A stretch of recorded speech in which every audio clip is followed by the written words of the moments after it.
Hello and welcome to the second episode of the True North CFL podcast. I am your host, Jimmy Leach. You can follow me on Twitter at AKA Jimmy Leach. I'm Taylor Curry, and you can follow me on Instagram and Twitter, Taylor Curry SK. I'm Logan Martins. You can follow me on Instagram, logan.martins. Alright, so before we get into the nitty gritty of the show, I would like to thank our listeners on YouTube for getting us to almost 150 views this last episode and 20 subscribers. You guys smashed my expectations. Honestly, I was expecting around 100 views for our first episode, but let's hope to keep building off our strong first week in this episode. So, first game last week, Winnipeg versus Edmonton. Winnipeg beat them 34 to 28. Strevler had 89 yards passing, but also had 95 rushing yards and a touchdown. What do you guys think of that performance? Was it a good performance by Strevler? Was it serviceable, or was it a poor outing? Well, I think it was serviceable. Like he's not a passing threat by any means. Longest pass last week was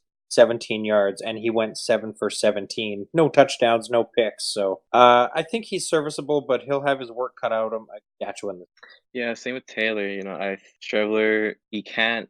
Defenses can't really expect the long ball, but that's where the linebackers have to step up because he can run like every play if he wants to. But yeah, first week or first starting performance of this year is kind of rocky. I think you guys made some good points, but I think it was a very poor performance. If you don't have a good team around you and you throw for 90 yards as a quarterback, 90% of the time you're probably getting pulled or you're not starting the next week. I know Strelber's a mobile QB, and he did have 95 rushing yards and a touchdown, which is great. And if he put up even 150 passing yards, I would have been happy with only, with the numbers. But again, only 89, that's just not good enough. And I think Saskatchewan can do a better job of taking away the run than Edmonton did. And they may force him to pass more. And he may look like another quarterback that we're going to talk about later in this podcast who threw 3 interceptions against Saskatchewan if he doesn't get it together quick enough. Alright, so this just came to my attention this week. Edmonton hasn't beaten a team over 500. Here's who they've beat. They've beat Toronto, BC, Ottawa,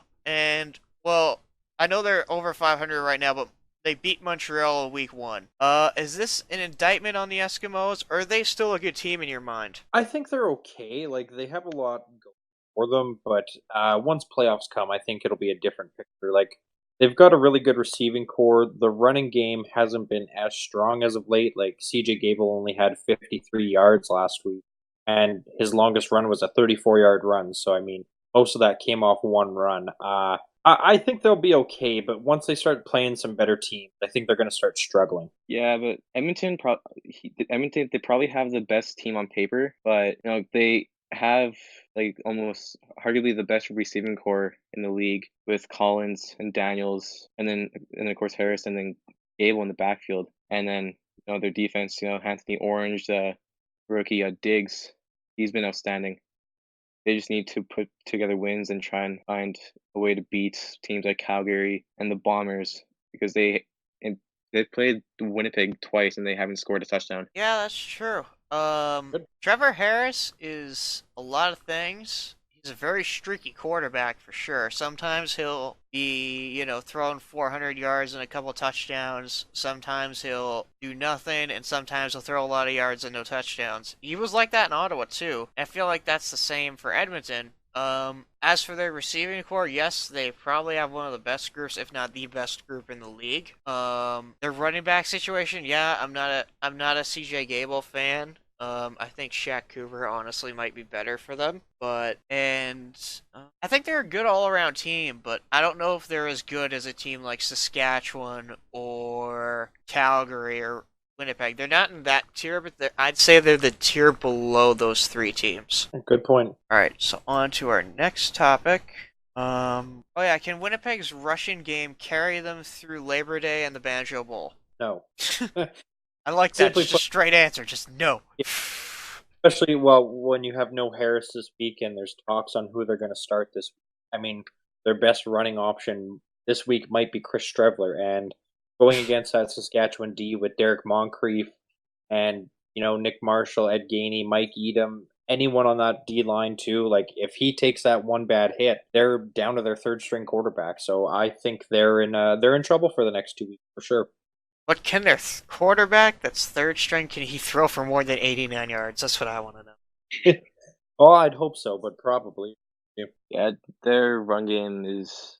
I think they're nothing without Harris in the running game, and he's out for the next 2 games. And with our front four and our linebackers, it'll be a tough week for Strevler and the running back who they choose to go for the game and the Banjo Bowl. So Yeah, I think those are all good points. Like I think Winnipeg. I don't think they can beat us with their run game, and that's not a slam on Johnny Augustine, who I've been a fan of for a very long time since he was a prospect. Actually, I was shocked when he didn't get drafted, but he's a guy that I'd say he's a good running back, but he's definitely a step down from Harris. And I don't think they can win the Banjo Bowl or Labor Day if Harris is gone, because he was their best player on offense. The offense ran through Harris.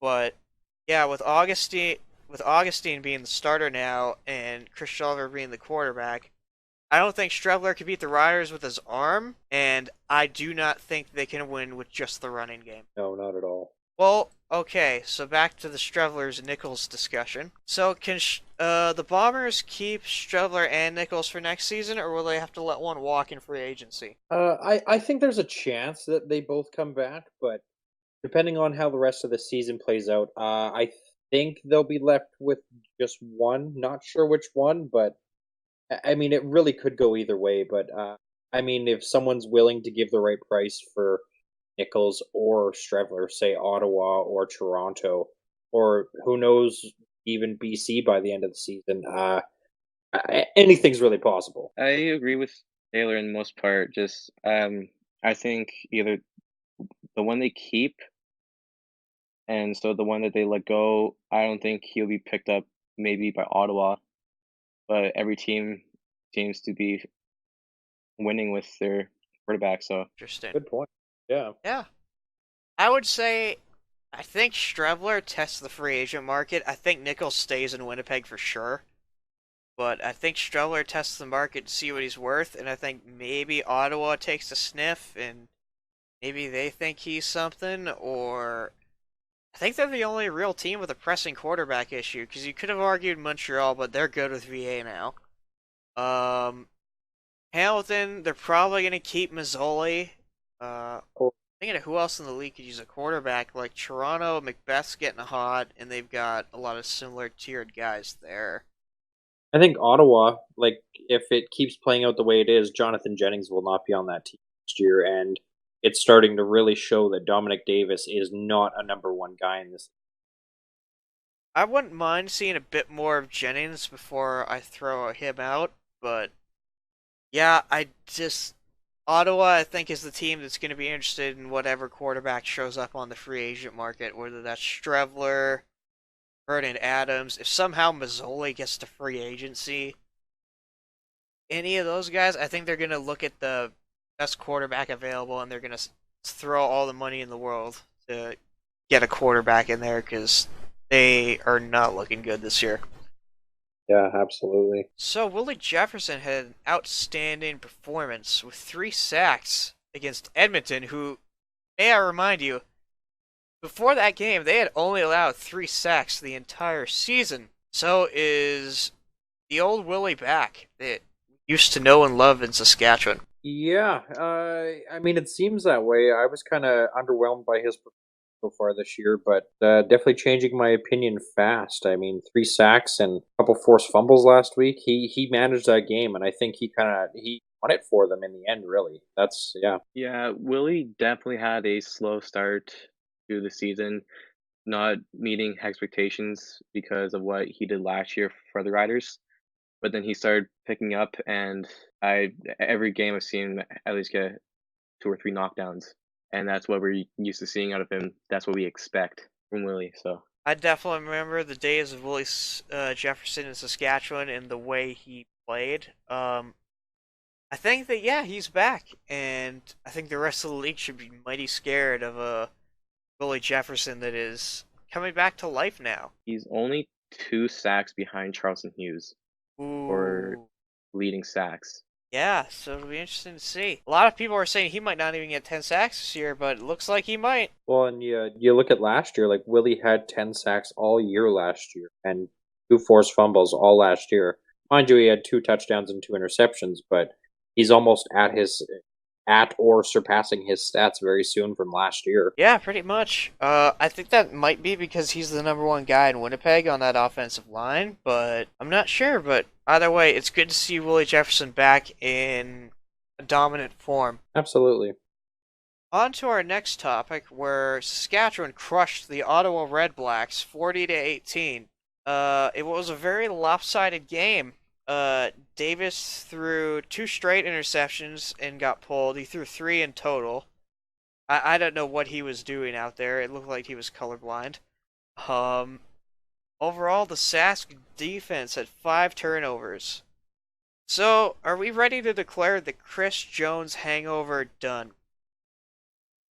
I think so. I mean, we were kind of worried about it for a few weeks there that the team wouldn't look the same, but the interceptions are starting to pop up, the pressures, the forced fumbles, just the overall strength of the defense. I think we're back where we were, and it's just going to keep getting better.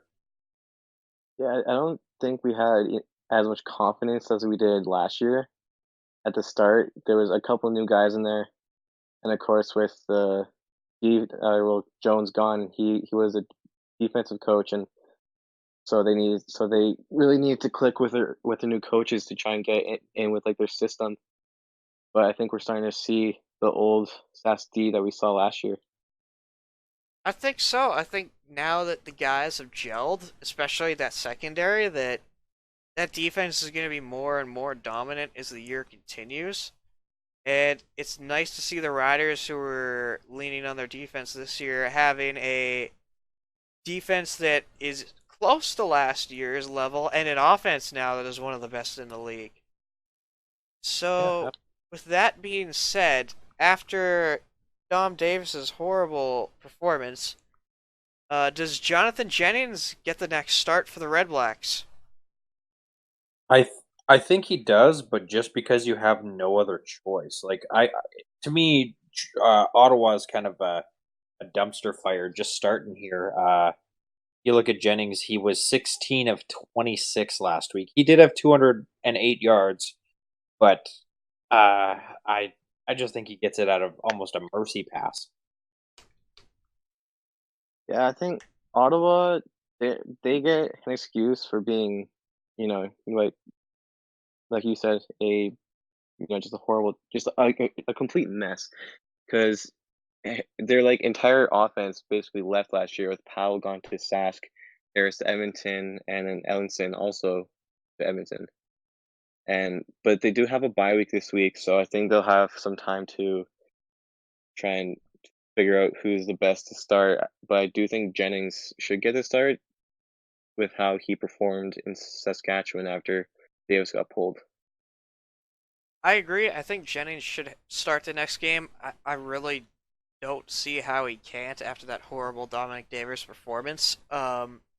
Jennings at least looked okay against a good Saskatchewan defense. So I think you have to start him. And if he comes out and plays poorly too, I think you have to look at signing another quarterback like a Brandon Bridge or a Drew Willie. If neither of these guys can perform, you need someone to be able to make some plays out there for your team. And if neither of these guys can do it, I'd be okay with bringing Brandon Bridge back into the league and seeing what he can do, even. I wonder if there's a future trade coming for Ottawa for a quarterback, maybe too. Ooh, alright, trade speculation. I'll bite. Who do you think they would be trade partners with? Well, I mean, if Bo Levi comes back healthy, maybe they try to give up the barn for Nick Arbuckle or even one of Toronto's quarterbacks. Montreal's got 3 or 4 in the stable that they could give one up. So I think kind of the sky's the limit for them on what it just depends what they want to give up. Yeah, I kind Yeah, of. I think Oh, sorry, you go ahead. uh I don't think it would be a bad idea to trade James Franklin because it seems like Bella Thompson has really set into the Argos defense, or not defense, my bad, offense, and it's kind of getting because he's third in passing yards this season, so he's clicking. Oh, I like him. He threw like 400 yards or threw yeah 464 last week and 2 touchdowns. He's looking good. I was not on the Macbeth train for a very long time, but he's starting to sell me. The dude throws a lot of yards. He's throwing touchdowns. He's throwing less interceptions. That was my major concern with him, was the dude was very turnover prone, but he's starting to get his vision back, I think, and I've heard speculation about James Franklin being traded. Maybe he does go to Ottawa. Maybe they throw him and Wilder together in a package deal for something that Ottawa may have. What do you There guys think you of go. that? Yeah, that's a good one.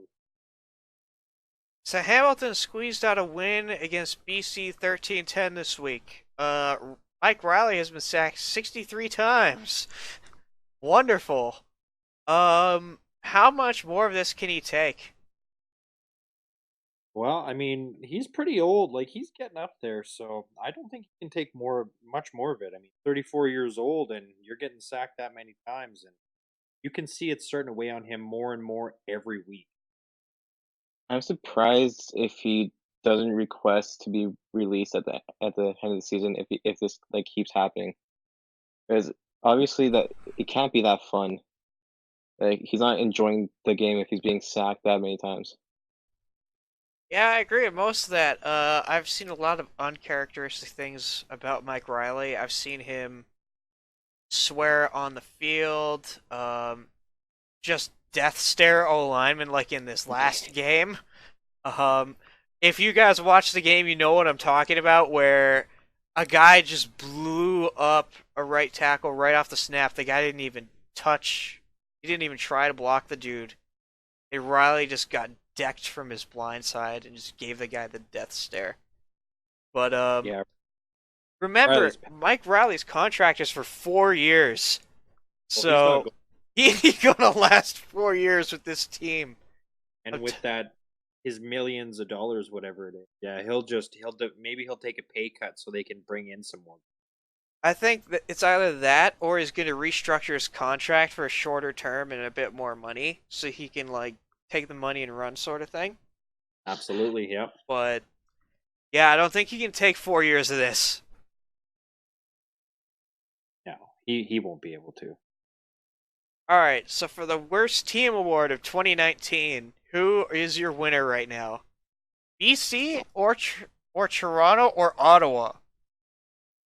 Oh, it's tough. Ottawa's got the better record. BC's got the worst team, I think, overall, but they have the best quarterback. Like Toronto's offense isn't bad. They're missing some key components at the line. They have the best receiving core. So I think I'm going to go with BC minus Mike Riley. I would say some close. I'm thinking either BC or Ottawa. Only only reason I'm saying BC is well, their offense, they have plenty of weapons. Their offense is on paper is top notch besides the offensive line. If they had a decent line, because they have Carter, Burnham, Riley, and then in the backfield they have John White and Brandon Relly. But yeah, Ottawa is just a dumpster fire. Like they can't get anything going. They can't connect with Brad or any of even like RJ Harris or Dominic Grimes. Like they aren't finding like the ball as much as they should. Yeah, Or the that's end zone. that's definitely true. Yep.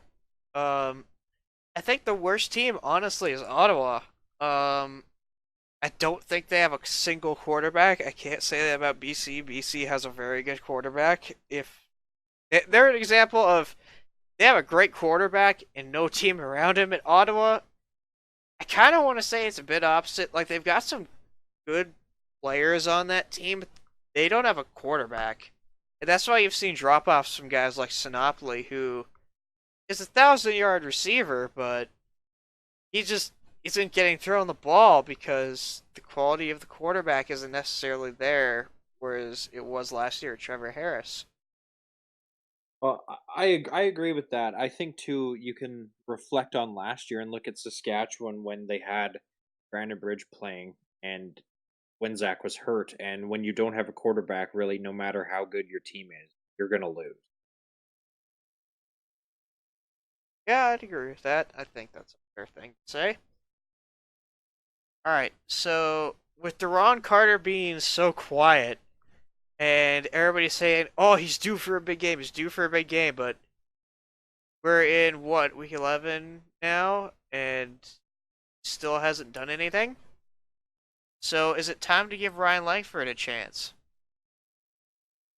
I'd say yes, but not a Duran spot. My thing with Duran is I don't think they're using him right. They throw him the screen passes and the odd 5 yard or 5 yard in or out. It's not what he's used to. Like when he was with Saskatchewan, he was making big plays, but I don't know. Maybe the play calling's not right for him there. But I don't think they should pull him yet. I just think they have to use. Yeah, I agree. I think because they're not giving Carter the deep ball. If they give Carter the deep ball, like the 50-50, he'll make it almost every time. Maybe bring Langford in to rotate, maybe not with Carter's spot, but in a different spot and try and, instead of throwing the screen to Carter, throw it to Langford and maybe see if he can make a big play. I'd like to quote Duron Carter's Twitter from yesterday, and he said, Oh, "I'm just a." He said, "Yeah, he said I'm just a CFL fan this year, my guy. A long ride." So, I mean, when you hear about Glenn Suter and another reporter saying that players in BC have given up, but they won't name names, I wonder if that's one of them. yeah, potentially. I've heard that a lot about Duran this year. Is that if he's not getting the ball, he's kind of not going Out. hard on his routes and things like that. I haven't watched him close enough to say if that's true or not. I loved DC when he was here, and I just don't think he and Riley have that connection because they have targeted him deep more than a few times, but it hasn't worked out except for once or twice. So it could be a case of maybe they're misusing him, or maybe he just doesn't have the chemistry to fit in that spot, and maybe Langford needs a shot at that spot, and Carter needs to move somewhere else on the receiving core. Good point. I think Carter had his time. I think so You too. know, because he was balling in Sask, and then as soon as he got released because he was lacking in practice, and he was Sorry, cut that out. Say that again. um okay, so he was. Oh, and I think we lost him. Uh oh. All But right, minor technical difficulties, folks. We'll be back momentarily. Logan, are you with us? oh, Oh, all right. I think we lost another host. Great. This has been one night. We lost our original host, and lost our so we had backup. to get an emergency fill in. And Logan is our reporter normally, so he actually stepped up and 10 minutes before recording said, "Yeah, I'll come on." And he's been a great help. So hopefully he can come back and resume talking. If he can't, though, we can continue with two hosts, I think. Yeah, absolutely. Especially because we have a guest coming up in a couple segments here. I'm not going to spoil that, though. You're going to have to wait till the fantasy segment to see who that is. Big name, big name. Yep. But I okay, just to cap off the Carter talk, yeah, like his longest catch this year. The thing, yeah, he was great in Saskatchewan, and I kind of have my foot in my mouth right now. I told a lot of people that he was going to have a career year this year, and I'm being proved very wrong. Yep. Uh, to I'm finish back. off what Logan was going to say before I think he disconnected. Uh, Am I back? oh, you're back? Okay, good. Finish your point, man. Oh, okay. Um, Carter was he was outstanding in Sask. He caught every ball that was thrown to him, and he got released because he was lacking in practice. He was walking when like other guys were hustling, trying to earn a spot, and DC was taking not taking advantage, but taking it for granted. And then he went to Toronto, didn't do well there, and then after BC. And I think he should have probably went to the NFL after the 2017 season because he got a ton of looks after the catch, like the backhanded one-hander, Yeah, and he had tons of eyes on him, and then he just kind of fell off. that's true. Now, if you think back to that season, he did get some NFL offers, but he wanted a guaranteed roster spot. That was the reason he did not go down that year. But yeah, I think it really hurt him not going down because his stock went from, okay, this guy's one of the best receivers in the league to, okay, he's been pretty quiet in BC. So I don't really know what to think of him right now. I think maybe he needs to play field side wide receiver for a little bit, and I think Langford should be moved into that boundary to see what he can do. Not a bad opinion. All right, so another topic from that game. Dane Evans has thrown two interceptions in the last two games, so four in total. Um, is he just serviceable? Is this just a little funk he's in, or what's going on? I think he is a lifetime backup. No offense to him if he ever hears this, but I mean, so far this year he's got 5 touchdowns, 6 interceptions in 6 games. So you're averaging more or interceptions, touchdowns. I don't think that's a good look for you. I think Hamilton can't wait until Mizzou. I fully agree. I think it's the same situation with Dominic Davis, as they both looked, like outstanding as backups, and then when they get to the spotlight, they just crap the bed. Yep. I heard again. I said this last week. One of our topics was could Dane Evans take the next step, and like I said, he's gotten praise from people in Hamilton, but I think they might have some shaded glasses on because from what I've seen, he has not played well. I don't think they have any other options at quarterback, but I think right now he's serviceable at best, and I agree with Taylor. They are hoping and praying Jeremiah comes back as soon as possible. Old Watford. Oh God, no, Watford, no. I don't think they're that desperate, man. Come on. Not yet. Yep. So touchdown Atlantic this week. It probably was the best game of the week, honestly. Montreal beat Toronto 28-22, and the game literally went down to the last play. Now, with Toronto looking better, you guys think they can turn things around and make the playoffs? Uh, anything's possible in the East Division, but I mean, I don't see it happening. But it's not like they have a lot of competition in front of them. They have Ottawa's sitting 3-7, so I think it comes down to the crossover really, and if they can start pulling some wins. But I'm gonna say no. I mean, they're only 4 wins away from a playoff spot, which isn't that much. They should have won the past 2 games, but their defense just can't do anything right now. Like their defense has lost in both games. I mean, I hate to point fingers, but um, yeah, because they blew a 13-0 lead in that game. So yeah, it came down to 0.3 seconds. That's very true. Um, yeah, I think Toronto's offense is showing life, which is definitely a positive. Their defense did look good in the first quarter, but they have not put a full game together yet. Um, as for can they catch up and make the playoffs? I don't think they're catching Hamilton or Edmonton anytime soon. Hamilton has a very easy schedule in front of them, and Montreal is a better team in my opinion.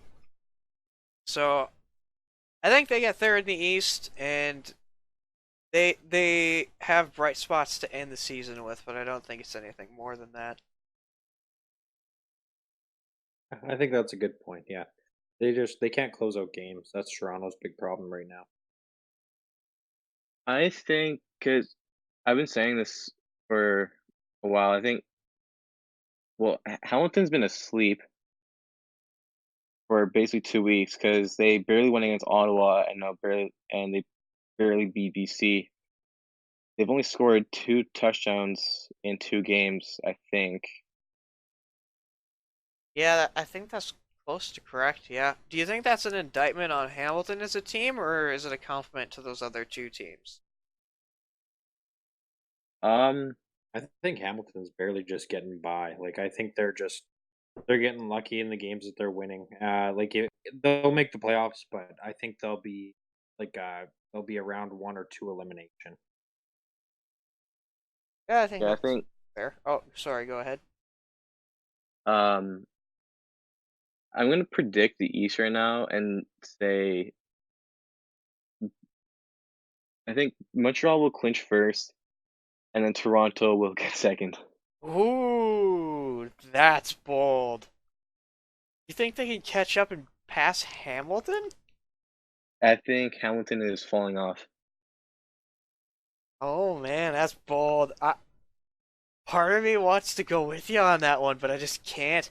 Because yeah, you're right about Hamilton not, just getting by, but they have the easiest schedule remaining, of all the teams record-wise. But I think Montreal is the team that comes out of the East, and they're gonna play whoever comes out of the West in the Grey Cup. So Yeah, yeah, and then so Vernon Adams and Quan Bray, those two have very obvious chemistry dating all the way back to the preseason, and it's clearly just getting better and better each game. So who else do you guys see VA developing chemistry with? Do you see it with Posey or Gino Lewis or someone else? You guys, get it here. yeah, you guys here? I can hear. All right, I think we lost Taylor. This episode's full of fun surprises. Um, we'll get him to try and fix his issues in a minute. You, We'll you want to finish. carry on? Yeah, we can Yeah, carry on. I'm back. So Okay, good. You're back. All right, good. All right, we stalled long enough. We're sorry good about that. boys. All right. um, so, like I said, do you guys see Vernon Adams developing a similar level of chemistry with Gino Lewis, Javier Posey, or another person in that group? Yeah, I think so. I mean, he's looking really good right now. I like his play, and I mean, yeah, him and Quan Bray, even Devere Posey and him are getting really familiar, and yeah, it's just looking like Eugene Lewis last year. So all the best to them. They're really entertaining to watch. I hope they do well. I think VA has a unique, connection between all of them. It's because it's strong with Bray. It's Posey's getting there, and Lewis has just been consistent with like any QB that's tossing in the ball. And he did have it with Cunningham, but then of course he broke his wrist. So Yeah, that's true. I think I don't think anyone's on the same level of chemistry with him as Bray, but I think the closest was Cunningham, but obviously he's out for the year now, apparently. But since Posey's been back, he's been lighting it up, and I think those two might be developing that chemistry. Gino Lewis, his last 2 games, yeah, he's looked like the old Gino Lewis, and that's definitely a good thing for him and that Montreal team. And I do agree they are very fun to watch. I always make a point of watching the Alouettes games now because before they used to be the joke of the league, and now with Vernon Adams at the helm, they're actually entertaining to watch now. So that's good for them and good for the league. Absolutely. So with Macbeth's performance in that game, 464 yards, 2 touchdowns, and zero. You heard him. Zero interceptions. Is he now the number one QB for sure in Toronto? Yeah. In my opinion, I think he should be the guy. He's played way better than James Franklin ever has this year. To me, James Franklin has really not lived up to the hype that was built up around him a couple years ago when he was or last year when he was a free agent. But no, McLeod's looking great. He's looking better every week. 76% completion rate this week. So I'd keep him in no matter what. I mean, you never know with Corey Chamberlain. Um, Toronto was desperate for Caleros back in 2018, and they tried to trade for, or sorry, not 2018, 2017, before last year's season starts. Like they gunned for him hard, and now they have him. So Corey Chamberlain's a toss-up, because he said he was gonna try and start Franklin and Bethel Thompson last week, but Good point. Oh yeah, that's true. The Riders did that too, didn't they? In the Ottawa game in week 2, they were going to give Fajardo and Harker a look, yeah, but and Cody ended up playing the whole game. yeah. Yeah, he looked too good to take out. Exactly. Yeah, I think he had over 400 yards in that game. So as much as I may like Isaac Harker, yeah, I don't think you can pull Cody there. But with Macbeth's performance, I think yeah, he's now the number one. He looks to have his vision back. He's not throwing all those interceptions. He's putting up yards still. So I think yeah, he's number one for sure. And I think maybe you look at trading a guy like James Franklin, and because yeah, I am a James Franklin fan. I don't think it's worked out for him in Toronto, so maybe you send him on his way and hopefully he finds a job somewhere else. Yeah, time will tell. So how popular will the Atlantic Schooners be when they come in the league? Will they be as successful as the Red Blacks have been when they entered? I don't think that they'll win a Grey Cup in their first couple of years, but I really think they need to step up out there. It seems like the hype's kind of dying off, and people are paying less attention to it because there's so much rumors that you hear that they're going to build a stadium and have this and that, but they're behind, and people are starting to lose focus. So I think they need to pick up their socks and start moving Yeah, for popularity, I think the stands will be, as full as Toronto because they're Ooh, just as new, and there's not really as much fans down in the east that than there is in the west, say, like Sask or Winnipeg or even Edmonton. Yeah. But it depends who they get for coaches and how many big names they'll get when they do start the team. Because Ottawa had Henry Burris, so True. Yeah. yep, can't forget that. Um, as a fan base wise, yeah, Taylor, you made some points. The hype is dying a little bit, but I did watch or listen, I should say, to an interview with the main guy who's running that ownership group, and they are presenting something to the city at the end of this month in August here, he said. So, yeah, the hype may be dying, but there's more big news on the horizon, so that could juice the hype back up, especially with Touchdown Atlantic just happening. It could be like a roller coaster. Hopefully, my major concern is them being able to build a stadium because for those of you who are a bit of CFL historians, you'll remember in the late 80s, early 90s, there was an Atlantic Schooner franchise that was in the works, but they couldn't get a stadium built. And that's the obstacle this group is facing. So whether they can overcome that remains to be seen for me. Yeah, no, I completely agree. It's the biggest hurdle that they're going to face. Absolutely. I think the fan base is there if they can get it done because they brought up a good point. Halifax is one of the largest cities in Canada.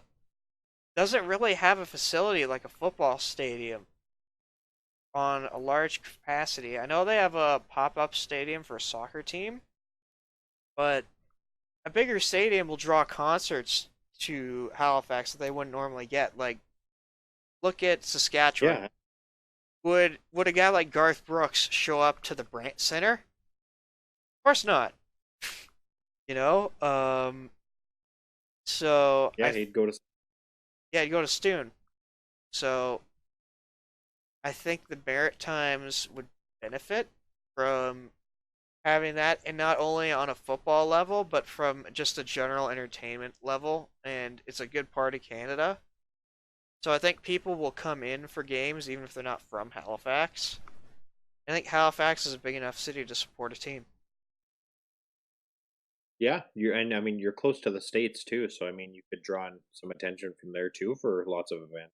Oh, true, because Maine doesn't really have anything either. Get some of those people driving up. Exactly.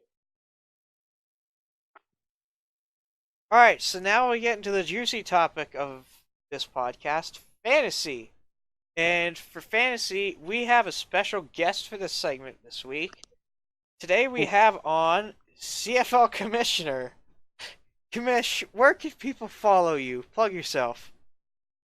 I think it's pretty obvious. CFL Commissioner Instagram, and I barely use, but I also have a Twitter.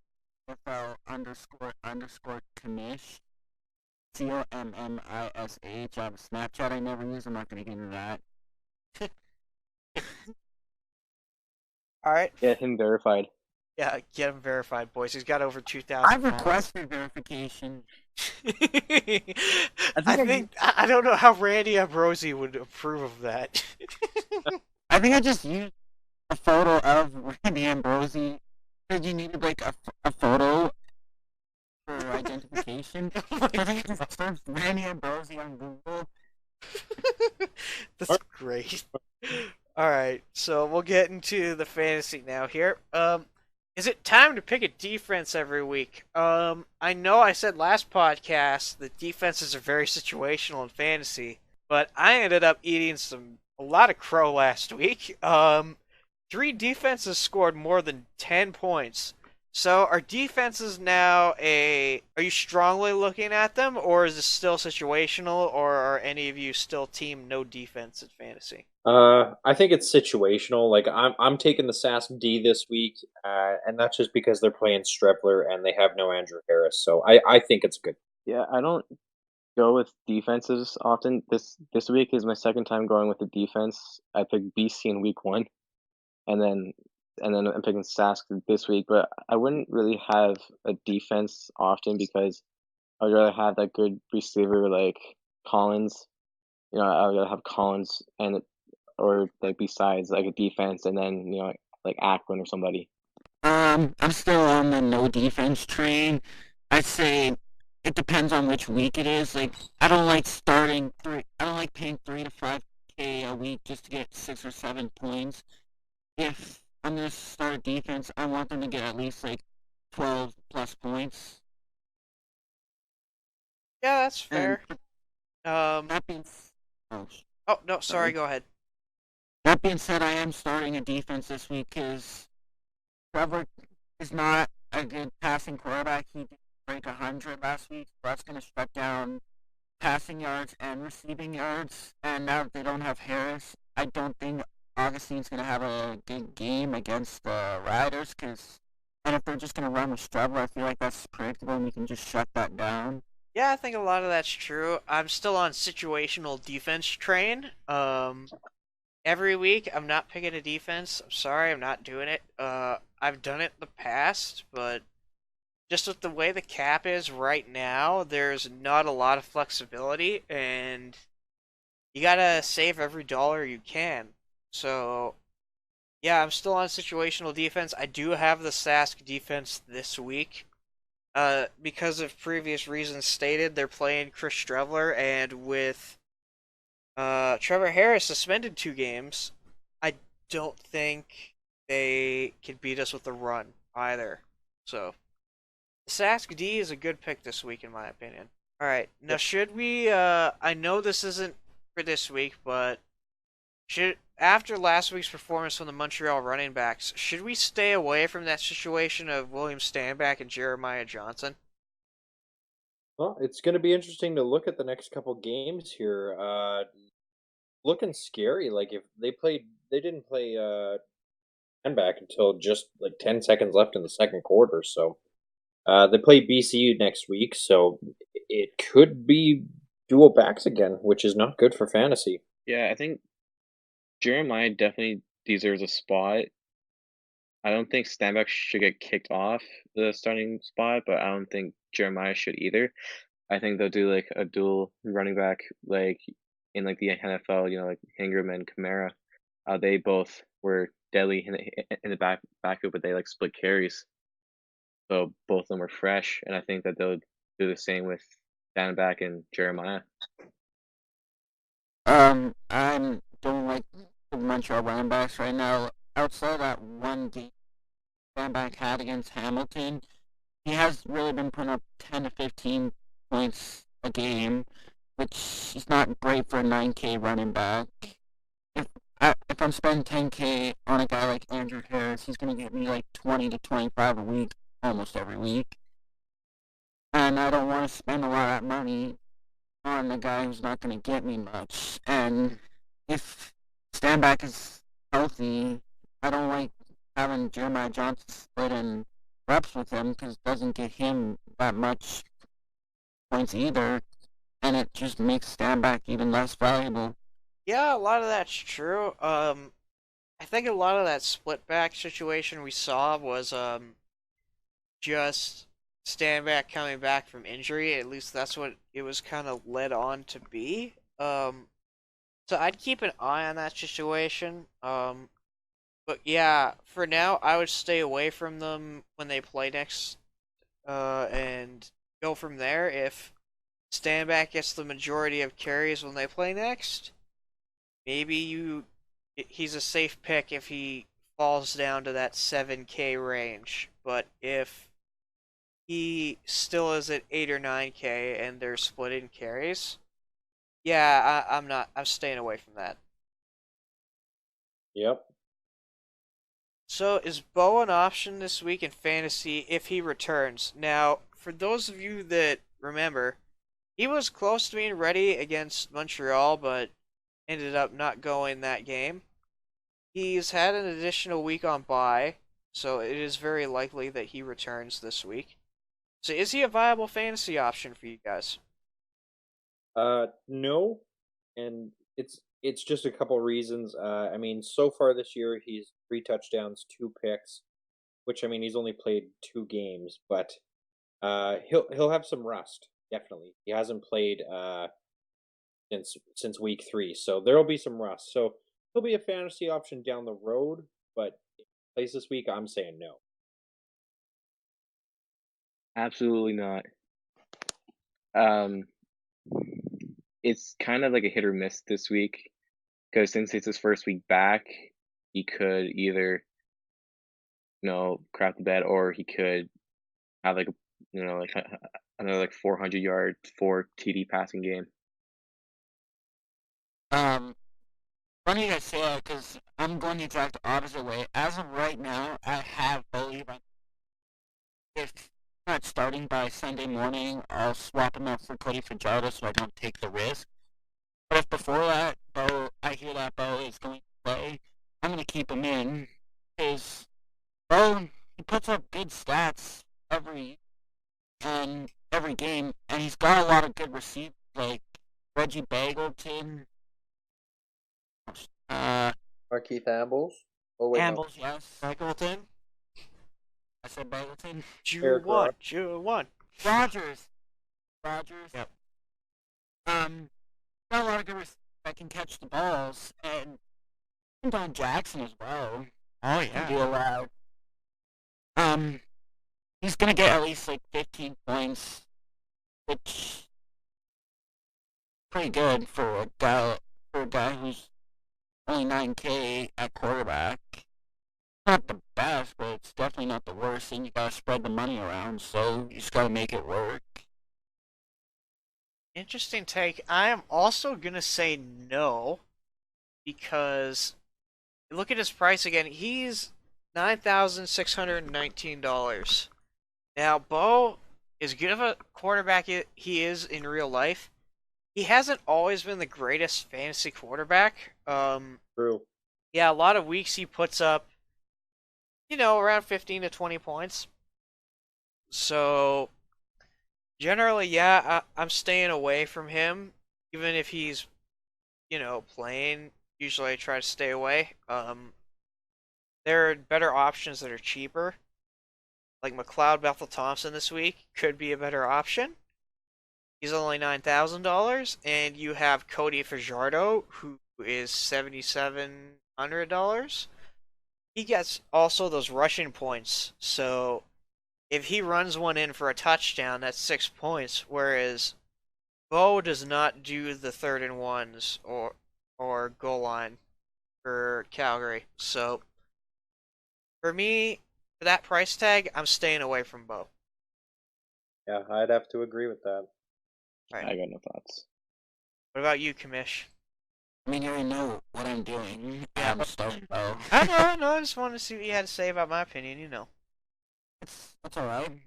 Yeah, I mean, I can see why people don't want to start him, but I just feel like he's gonna have a great game coming back because he's got a lot to make up for the missed time.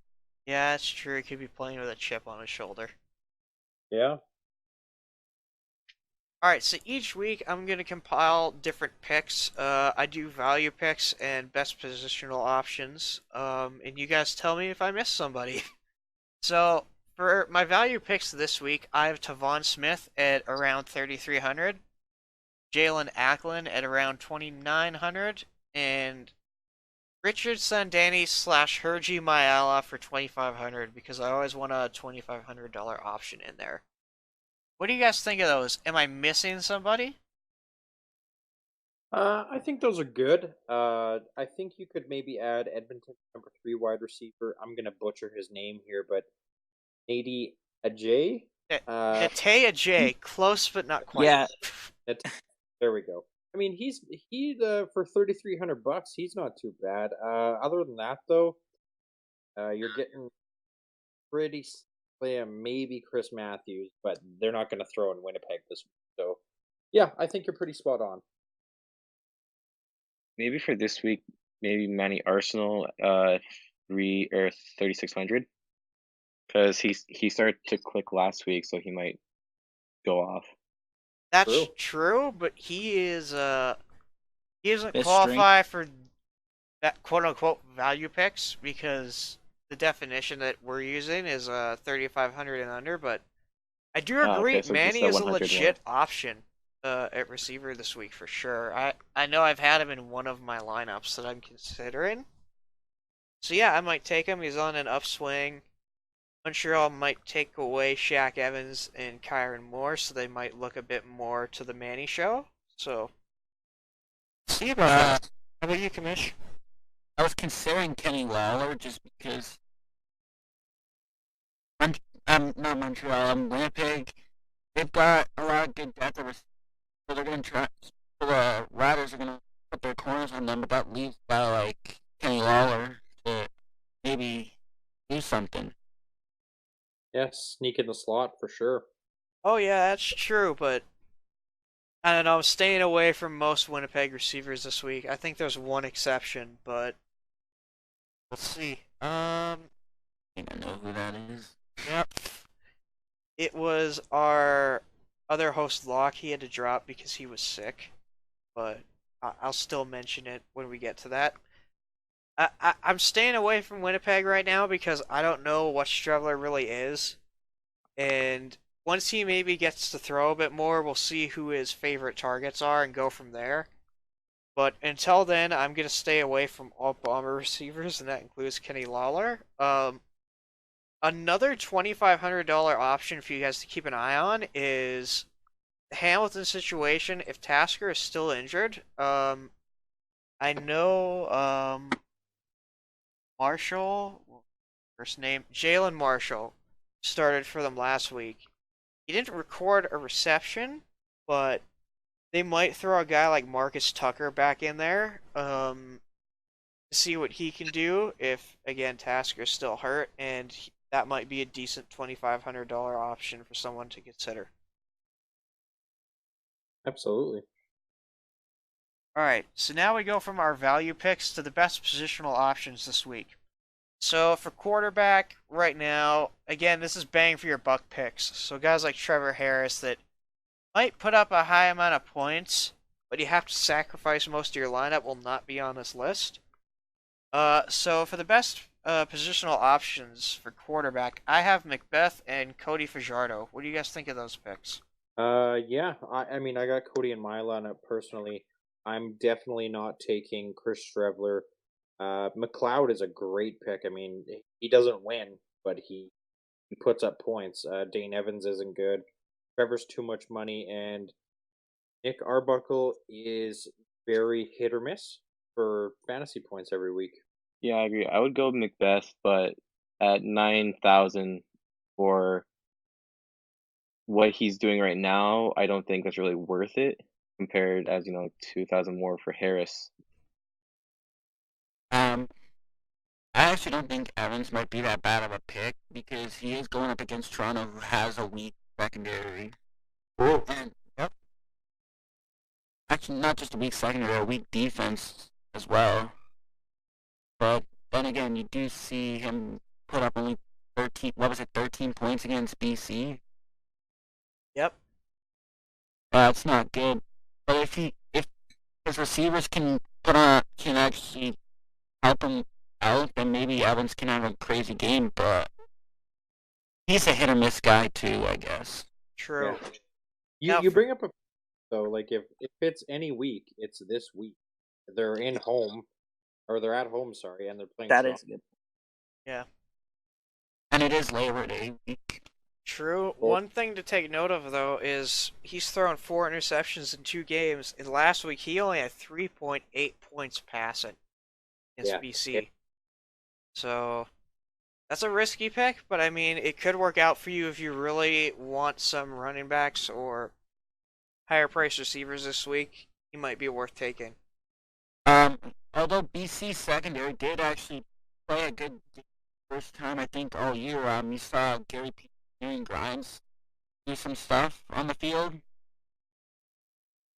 Sure. Now, for running backs, I have a couple on here because I couldn't make up my mind. We got Norman Powell at around 9,300, CJ Gable at 8,400, Rainey at under 6,000, Johnny Augustine at 4,500 with the Harris suspension, Brandon Burks at 4,000, and Brandon Marshall at 5,400.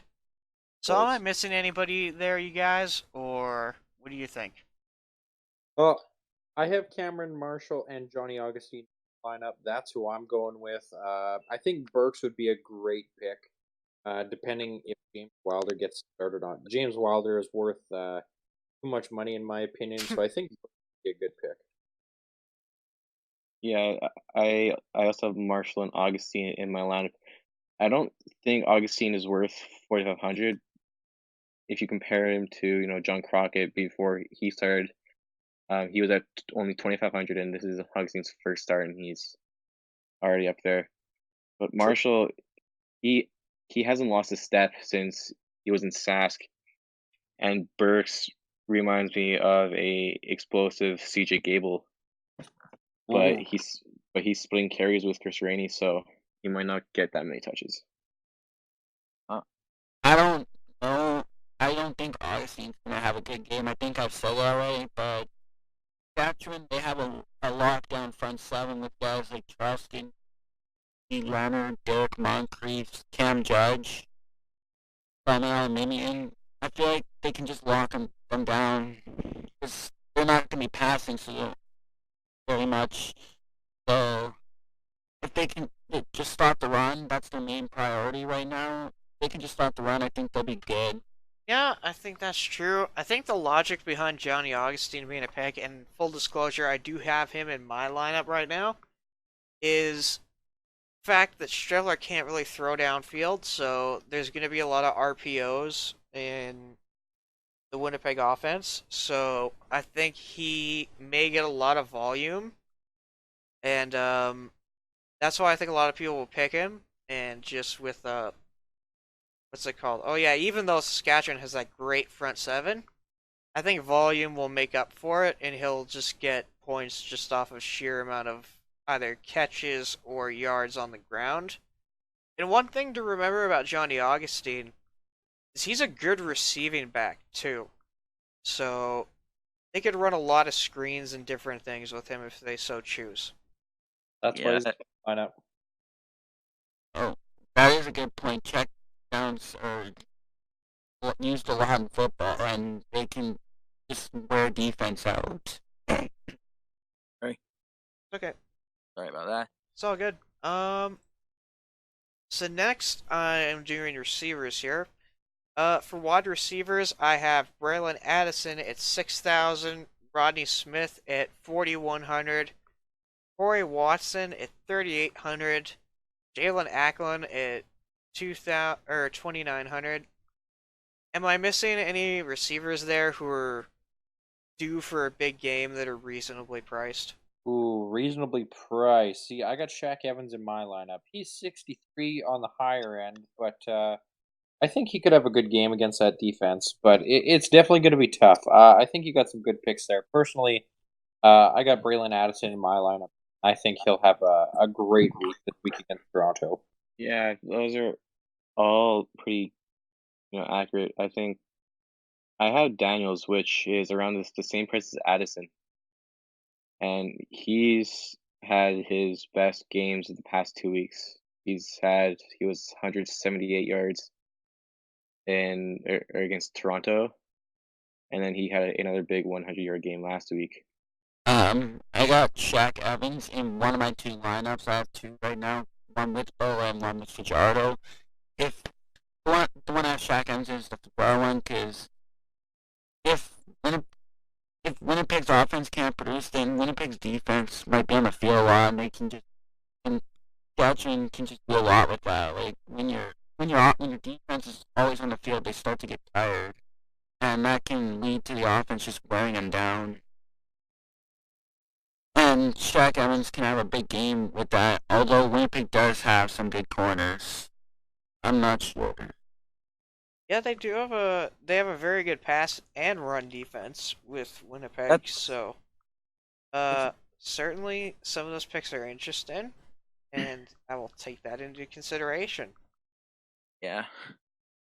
But for defenses, the only defense that I can really justify for the price is the Saskatchewan defense. Are we all in agreement on that, or do you guys see another defense that could potentially put up points this week? I do.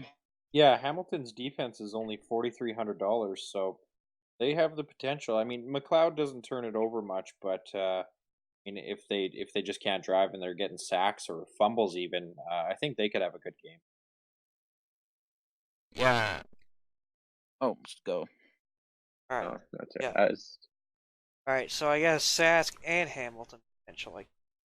I was just gonna agree with Taylor. Oh, good. Logan, do you have anything to add? No. All right. So we'll move on to the final part of our fantasy segment here, our locks. So my lock is Braylon Addison. He is moving into the BJ Cunningham territory where I'm just going to take him no matter what. He's always putting up good numbers, and for those of you who don't remember his last game against Toronto, he had 3 touchdowns. So, and 38 fantasy points. So he could have another big game this week potentially. Absolutely. I'll give my lock here. For my lock, I have the Rider defense. I just think with Chris Streveler being quarterback for Winnipeg and with no Andrew Harris, I think the Riders are going to have a potential field day with that offense. Maybe not a whole bunch of pick sixes, but I think they'll keep the score low for Winnipeg. Yeah, Mike, you stole my pick with Addison. Huh. But I did sacrifice my QB this week to go with Tavares Daniels. I said in the wide receiver best options, he's had his best 2 games in the past 2 weeks. A career high game against Toronto and then a 100-yard game in Winnipeg. Funny that Logan said that I took his pick because Taylor actually took mine with the Riders D. Ooh. Sorry, Commish. But Now I gotta go with Devon Smith, but I still like it. Fans are going to attempt to counter guys like Greg Ellenson and DeVaris Daniels with guys like Robertson Daniel and Trey Robertson, which leaves a guy like Devon Smith who could have a crazy game, especially with catching passes from a quarterback like Trevor Harris who likes to go deep all the time. And he's averaging about 350 yards a game right now, and those balls have to go to someone. And if they're walking down guys like Ellington and Daniel, why not go to Devon Smith? That's a good one. Absolutely. So the inescapable news of this week is the Andrew Harris suspension. Tested positive in a drug test and is suspended for 2 games. He has exhausted all his appeals, and this was just announced on Monday. So what are your guys' thoughts? I think he knew what he was doing. I mean, a lot of these athletes know what they're putting in their bodies, and the CFL even has a list of approved substances that you can use and stuff. So I think he knew what he was doing, and I mean, he just got caught. He's the guy that got caught, and he just happens to be one of the bigger names in the CFL. He is a roid animal. No, I'm kidding. Um, yeah, I don't. I trust Harris of him saying he didn't know what he was taking, but mm, It's tough. yeah, I don't really feel anything about this. Just besides, I have a feeling that some people might use this as an excuse if the Bombers lose in the Labor Day game. Yeah, Oh, those But I think even like the players too, like they need to chill. Because I damn. know on Twitter, Jordan Reeves tweeted something, and then Kyron Moore he retweeted that, and then another player commented Yeah, it was a agreeing with little bit Jordan of a Reeves. domino effect. Everybody was commenting.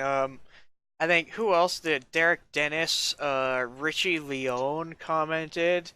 And in fairness, one of Andrew Harris's teammates, defensive back Jeff Hecht, targeted JP Barassa, who was suspended for 2 games for a similar offense.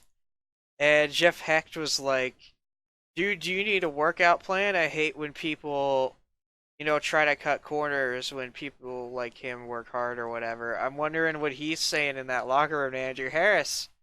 Is he going to be a man and own up to what he said? Or is he going to make an exception because it's his teammate? Oh, it's an exception for sure. He's been radio silent ever since this news came out, and yeah, a lot of players, Eric Rogers, Dennis, Jordan Reeves, a lot of players have come at him, and he has said nothing. So I bet he won't even be available to media this week. Oh, could you imagine if Yeah, he was? Field day. Absolutely. I I heard on the Sports Cage they were talking about the people that were at that Harris conference. Those weren't sports reporters. Those were like news people. And they said, you're in trouble when the news people show up. Yeah. Well, and I found it weird too that they interviewed Matt Nichols and I think Joshua Hardick about it too. It seemed like they're just and like even the CFL's kind of promoting this, which they usually don't do with these kind of things. Like they're putting up news stories about the news conference and stuff. It seems really weird to me.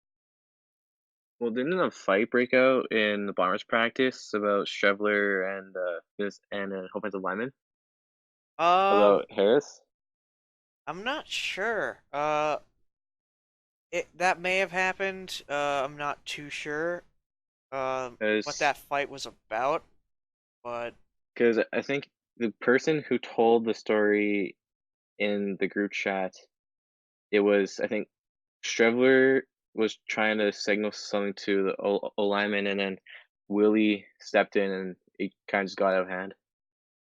It's a possibility.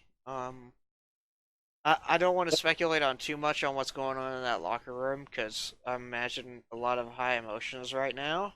Um, but do you guys think it was intentional that Harris took those supplements, or was it accidental that supplement was contaminated?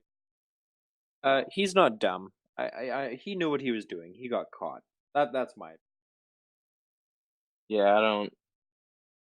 Yeah, I think he knew what he was doing, but I don't think it would have been or as like effective or as big of a deal. True. Yeah, I Um, agree with. yeah. I don't. A couple things he said stood out to me. Like you said, if he would have been constantly taking it, that they would have found more of it in his system. Uh, does anyone know where Andrew Harris's science degree is? What qualifies him to say, okay, they found this amount in my system, but they would have found more if I was doing it more? Uh, buddy, what qualifies you to say that? Or are you a forensic scientist or something? Also, He got. another thing He that got. stuck out was the dates he was tested. Um, he was tested in March in the off season, and then I believe when was he tested next? The second? He was tested March 1st, 2019 in the off season, followed by July 2nd, blood and urine, and finally 10 days later on July 12th. Okay, now that's interesting that he was tested 10 days later. Again, the CFL does random testing, so it could be that, but I'm throwing this out there right now. The people doing the testing, maybe they saw that there was a masking agent, or they thought maybe there was something there, and they said, Yeah. "Hey, I need this sample tested again." And they caught him 10 days later, and he thought, "Okay, I just did my test. I'm scot free." And he ended up taking it and getting caught. It's again, it's a theory. I'm not saying that's what happened. I'm not condemning or exonerating Harris here. And something I heard today too, like when he appealed, when they took the second sample from July 12th, like out of his second sample, they just split the urine. Like they just take another sample out of that urine, test it to see if it comes up again. So, yeah, I think you could be right though with him. They caught something to cover it up, and then he thought he was in the clear, and then 10 days later he gets the phone call, and it's back in his system light, just because it was only 10 days since, so he probably wasn't chugging the stuff. True. Do we have any more thoughts on that? I'm curious. How badly does this hurt the Bombers? For 2 weeks, I mean, especially with Nichols out at this time, they're really hurting. Yeah, especially like arguably the one of the two hardest games of the year with coming into Labor Day, a loud crowd at Mosaic and then back at home. Um, yeah, I don't really feel anything about this, but that definitely hurts them. I think it hurts their fans more, but yeah, I don't really see anything that will affect them besides excuses from fans, but I don't want to point anything out. So So for our last segment here, we're gonna finish off with our predictions for the next week's games. Uh, for me, I have Saskatchewan beating Winnipeg. Like I said earlier in the podcast, I don't think Winnipeg can beat us with their arm or their Johnny Augustine's a good back, but I don't think Winnipeg can win against Saskatchewan with their run. Toronto, I have beating Hamilton because Toronto's offense is rolling right now, and Hamilton has just gotten by against two bad teams in Ottawa and BC. And I have Calgary beating Edmonton because, well, it's Calgary, and I never like to bet against Calgary. Yeah. My picks this week, I have Saskatchewan over Winnipeg, simply just because of the quarterback and running back situation in Winnipeg. Hamilton over Toronto. I just think the Hamilton defense will win the game in the end. It'll be close, but they'll win it. And yeah, like Jimmy said, Calgary can't pick against them usually. So that's my picks. Yeah, I chose Sask over Winnipeg simply because Nichols and Harris are out. And I meant to say this earlier, but I've been noticing Charleston Hughes has been dropping back like he's like a linebacker. So if Trevor Yes. tries to run, Hughes will be there. And I picked Toronto over Hamilton just because Hamilton's basically been asleep the past 2 weeks, and Toronto's offense just is balling. So, and then I got Edmonton over Calgary. I don't know. I just kind of like to go with underdog since Edmonton haven't won a while in the Labor Day Classic. So All right, Uh, and we actually have a special guest for our predictions here. We brought back CFL Commissioner. So, Commish, what are your predictions for this week? Well, before I give the prediction, I'd like to say that on my Instagram account, the one I use primarily, the app I use primarily, I do have a weekly segment that's dated back to week 1. Right now, I have a 29-14 record. I started real bad, so the fact that I'm this good right now is surprising me. But if you want to keep up with my predictions, I'm going to be doing them all the way from week 12 now to week 21. okay. All right, so who do you got this week, then? For the Saskatchewan Winnipeg game, I'm going to say Saskatchewan, but unlike most, they're just counting Winnipeg out. I am not counting Winnipeg out. I think it's actually going to be a really close game, and I think the series is going to be a 1-1 split as of right now. Anything can happen in a week, and maybe next week I'll want to pick Saskatchewan because maybe Strebler ends up getting hurt, and I just don't trust the third-string quarterback can Saskatchewan. But as of right now, people are counting out Winnipeg too much, so I wouldn't be surprised if it's a close game, but I'm still going to go with Saskatchewan. For the Toronto-Hamilton, I'm going Hamilton. I just don't see Toronto pulling it off. I know Hamilton has not been looking pretty, even with the bad teams they've played recently, like BC twice, and who they play 2 weeks ago? Who played? Ottawa. Ottawa? Yeah, they played BC twice in Ottawa, and they haven't looked pretty, but they've gotten the wins, and that's what matters, and that's what they're gonna do again. They're gonna get the win. Barely enough, but they're gonna do it. And for the Edmonton Calgary game, I think this is going to be another 1-1 split. Bold take. As of right now. Maybe Bo gets hurt again. Or maybe Trevor Harris gets hurt. With the luck of the quarterback injuries right now, it could happen. But I'm going to go with Calgary. It's never, but I've been watching the CFL for probably a decade right now. And one thing I've learned about this league when you're watching games is you never count the stamps out. They win about 13 games a year, and right now they're already at 4 losses. And if they get Bo back, I feel like they're just going to go on an absolute tear, get first or second in the West, and it starts Labor Day at home. Absolutely. So that concludes today's podcast. Thank you very much for listening. You can find us on YouTube. Just search True North CFL Podcast. Or now we're actually on Spotify, so you can search us up on there too. Same name. I would like to thank CFL Commissioner for guesting this episode. Anytime. Yeah, absolutely, man. Go follow his Instagram. It's definitely worth a look. Thank you. 2,500 followers. Oh yeah, that's true. You should definitely point that out. I want to thank Logan. Our original third host for this week got sick and had to back out, and Logan filled in on 10 minutes notice. So thanks, man. Yes. That was a huge help Yeah, it was for fun. both of us. Yeah.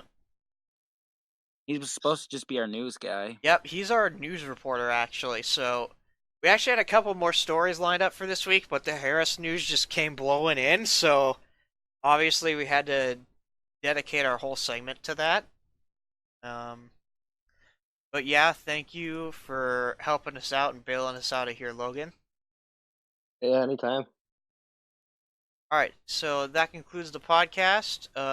Please remember to like, share, and subscribe. This is the True North CFL podcast signing off. Hey, this is a little word from the editor too. Down in the description of our YouTube channel, we will have our Patreon linked. So how that is set up, we actually have 2 different tiers. We have one $10 tier, which will get you an extra bonus shout out at the end of each video or episode, and it will also get you added to a special group chat. And we have a $15 tier, which will have both of the 2 things as said before, plus a guest star in one of our segments. That is all. Thank you for watching or listening.